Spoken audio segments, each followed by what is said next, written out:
لبیک لبیک لبیک یا رسول اللہ، تاجدار ختم نبوت، زندہ باد زندہ باد زندہ باد۔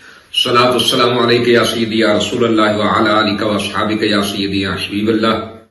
گوجرا میں جامع مسجد غوثیہ رضویہ کے امام مفتی آصف محمود صاحب، ان کے خلاف اذان کے بعد درود و سلام پڑھنے کی وجہ سے FIR درج کر دی گئی ہے۔ اب ان کا ظلم یہاں تک پہنچ گیا ہے کہ اب نبی کریم علیہ السلام کی بارگاہ میں اگر کوئی درود و سلام پڑھتا ہے، الصلاۃ والسلام علیک یا رسول اللہ کہتا ہے مائک میں، تو اس پہ بھی پرچہ ہوگا۔ اور آپ دیکھ لینا آنے والے وقت میں میلاد شریف کی محافل پر بھی پرچے دیے جائیں گے، اور یہ ظلم اور جبر ان کا بڑھتا جائے گا۔ آج میں سن رہا تھا وہ علیمہ خان صاحبہ کہہ رہی تھی کہ انہوں نے جو ہے شوکت خانم کے اکاؤنٹ بند کر دیے ہیں۔ بھائی شوکت خانم کے اکاؤنٹ ان کے لیے کیا چیز ہے؟ انہوں نے تو مسجد رحمت للعالمین کو بند کر دیا، انہوں نے تو ہزاروں مسجدیں اور مدارس بند کر دیے، یہ تو اتنے ظالم ہیں۔ اور ادھر کہتے ہیں جی قادیانی ہمارا احساسہ ہے، قادیانی ہمارے بہن بھائی ہیں۔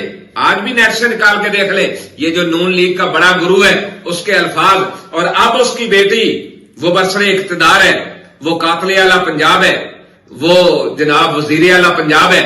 اور قاتل اعلی یہ یاد رکھنا، یہ خون جو تم نے بہایا ہے مرید کے میں، اس کے دبے تیرے چہرے پر بھی موجود رہیں گے، تیرے ہاتھوں پر بھی، اور تجھے اس کا جواب انشاءاللہ دینا ہوگا۔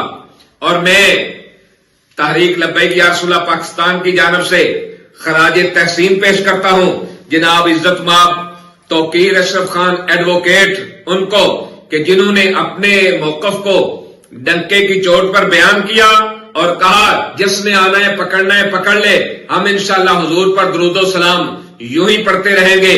تو میں پوری اہل سنت سے کہوں گا کہ بھائی یہ کردار جو آج وہ کلا ادا کر رہے ہیں، یہ تو آپ کو ادا کرنا چاہیے تھا، اس کے لیے تو آپ کو برسر میدان ہونا چاہیے تھا۔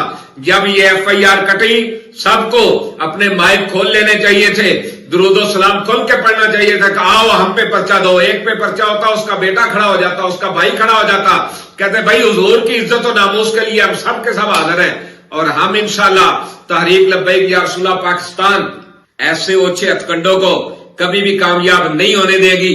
ہم اس کی مزاحمت کریں گے، اور انشاءاللہ ہم میدان عمل میں رہیں گے، ہیں اور رہیں گے، کیونکہ ہم نے پوری دنیا کو بتانا ہے کہ ہم ہی حضور کے غلام ہیں، اور ہم ہی یہ نعرہ لگانے والے ہیں، رہے گا یوں ہی ان کا چرچا رہے گا، پڑے خاک ہو جائیں جل جانے والے، تاجدار ختم نبوت، زندہ باد زندہ باد زندہ باد۔